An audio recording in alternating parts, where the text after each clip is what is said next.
and that spoke volumes. Smoke Jensen was, in the original meaning, a man of his word. He never lied, not to anyone, for any reason.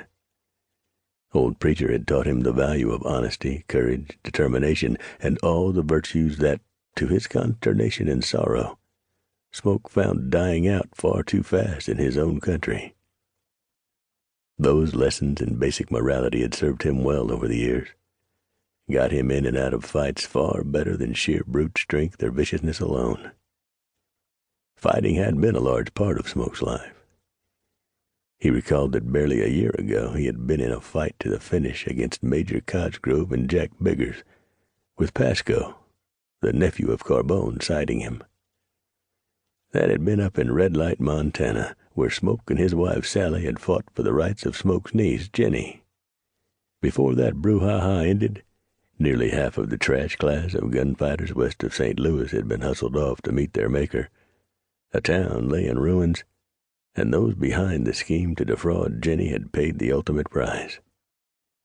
Pasco had remained behind as a working hand on Jenny's ranch, as had a number of others.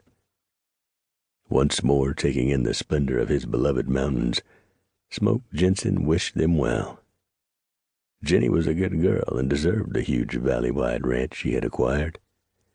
There would be time, too, on his journey south, Smoke speculated, to figure out more of what plagued his old friends. On the south slope of a long ridge, the three men sat their horses. With the animals shoulder to shoulder, they completely blocked the road. Hard-bitten men. Their grim expressions reflected the purpose of their presence at this particular spot.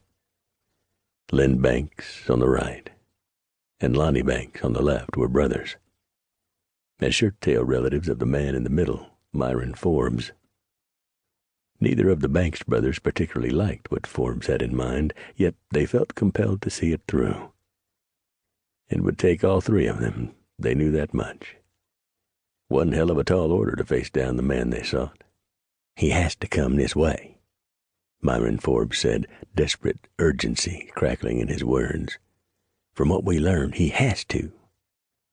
"Could be he stayed over in Pueblo," Len Banks suggested. "Then we wait," Forbes bit off. They saw the hat first, a slowly growing silhouette against the cobalt blue of the Colorado sky. As it progressed over the top of the ridge, it increased in definition, a black 4X Stetson cattleman. Then the face resolved itself. Square, rock-hard jaw, long, darkly tanned cheeks with shadowed holes where the eyes would be. Longish blonde hair riding the slight breeze behind. "Goddamn, I think it's him," Lonnie Banks blurted. "If it is, today's the day he dies," Myron Forbes gritted. Black-tipped Appaloosa ears showed next, then the well-shaped head. The rider crested the ridge in a few strides and started down toward the trio of murderous intent.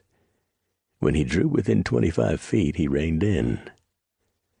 "Howdy, boys," Smoke Jensen offered politely.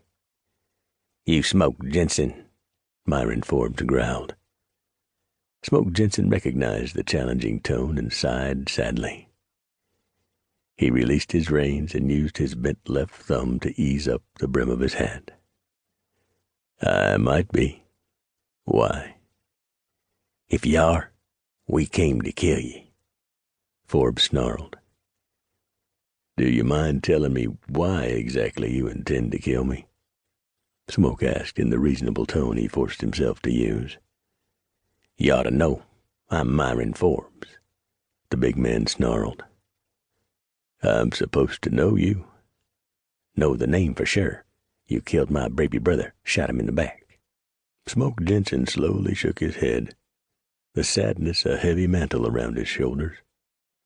"I've never shot a man named Forbes, so far as I know." "Goddamn, Jensen, you killed enough you don't know all their names?" Lonnie Banks blurted. Again Smoke sighed, his large calloused right hand resting on his saddle-hardened thigh, close to the smooth butt of his long-used .44 Colt.